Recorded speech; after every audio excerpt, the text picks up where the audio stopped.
Isa pa to mga tol, hindi daw nagustuhan ng China ang isinasagawang military drills ng Amerika, Pilipinas at Japan. No, ayon kay Chinese Foreign Ministry spokesperson Guo Jiakun, nakakapagpataas daw lamang ito ng tensyon sa rehiyon. Pag-usapan natin to mga tol, samahan ninyo ako. I'm just a young nigga chillin' on it. First time I seen ice was a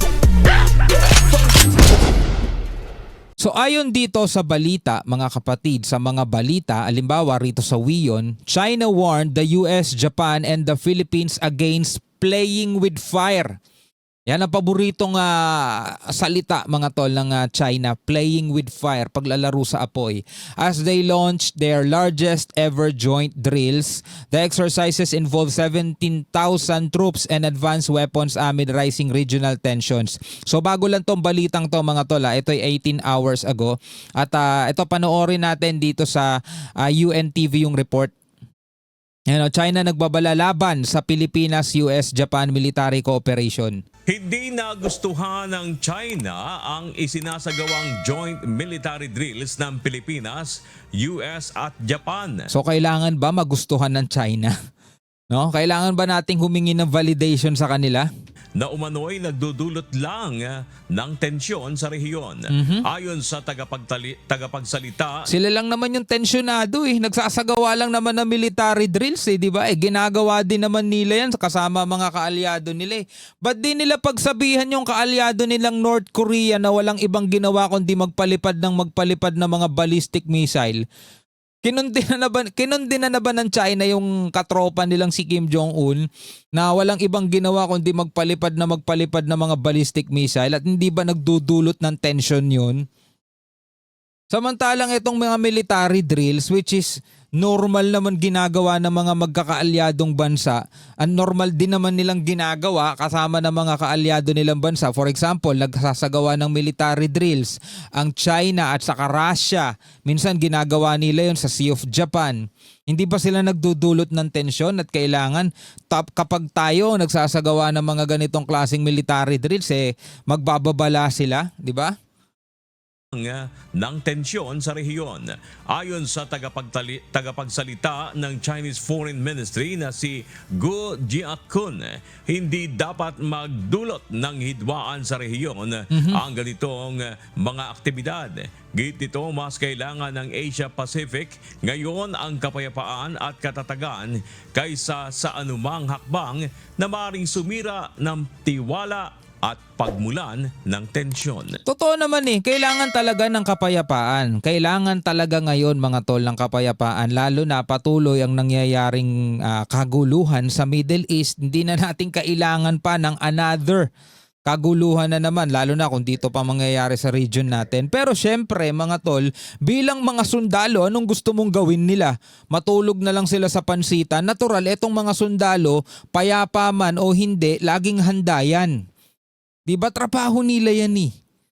Diba? Kapag hindi sila nag-exercise, kapag hindi sila nag-practice, hindi sila nag-ensayo, diba? Ano silbi ng pagiging sundalo nila? Yung mga baril nila, kakalawangin na lang lahat yan. Kailangan nila mga tol panatilihin yung yung skills kung tawagin. Kasi anytime, walang makakapagsabi sa kung anong mangyayari kinabukasan eh. Pwedeng ngayon magkaibigan, bukas magkaaway na. Pwedeng ngayon tahimik, kinabukasan payapa na. O like for example mga tol, di ba?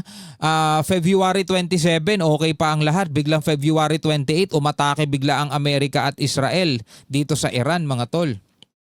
Diba? Ngayon, wala bang banta na dito sa Indo-Pacific, dito sa West Philippine Sea, dito sa South China Sea, wala bang banta? Meron. Sino banta? China. O kaya tingnan nyo, sila rin yung tensyonado. Sila yung nagsasabing nagdudulot ng tensyon. Sila rin naman yung nagbabantang sasakupin ng Taiwan.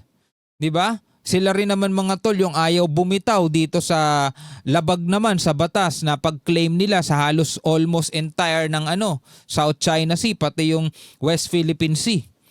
Lahat na lang ng ginagawa rito sa atin mga tol, minamasama nila kakaiba rin tong mga to . No, ayon nga rito sa report, kung babasahin natin dito sa WION, China warned, nagbabala sila, nagbabala sila mga kapatid, the US, Japan, and the Philippines against playing with fire. Paborito nila nga niyan, lengguwahe yan. Ako sino daw yung naglalaro ng apoy, yun daw yung nasusunog, sabing ganun.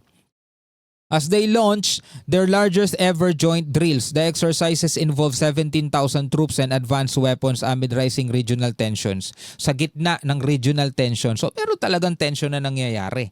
Kaya nga mas lalong dapat handa mga tol para sa interoperability na tinatawag etong mga sundalong to, lalo na yung mga magkakaalyadong bansa, para in case na dumating na yung mga bagay na hindi natin gustong dumating is handa sila. Diba? Kasi nga etong China nga sila mismo nagsasagawa ng mga military deal. Sabihin nating hindi, diba? Halos araw-araw nilang gawin yan sa palibot ng Taiwan. Ano yan? Hypocrisy. Kapag sila pwede, kapag ibang bansa hindi. Araw-araw halos 'di ba?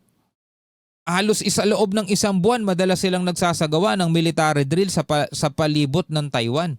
Binabantaan nilang sasakupin nilang Taiwan. Wala tayong pakialam dun kung gusto nilang sakupin ng Taiwan. Sila naman yun mga tol. Pero dapat wala rin silang pakialam sa kung anong ginagawa ng ibang bansa kung nagsasagawa ng mga military drills. Ang nangyayari mga tol, nagbabanta pa sila Nagbababala pa sila Yun ang problema Diba? So ito yung mga may init na balita ngayon. Ngayon, bilang isang Pilipino, ano ang inyong masasabi dito sa mga balitang to? Pwede kayong magbigay ng inyong reaksyon, pwede kayong magbigay ng inyong saloobin. Hanggang sa muli mga tol, ako nga pala si Shobaldi. Peace out.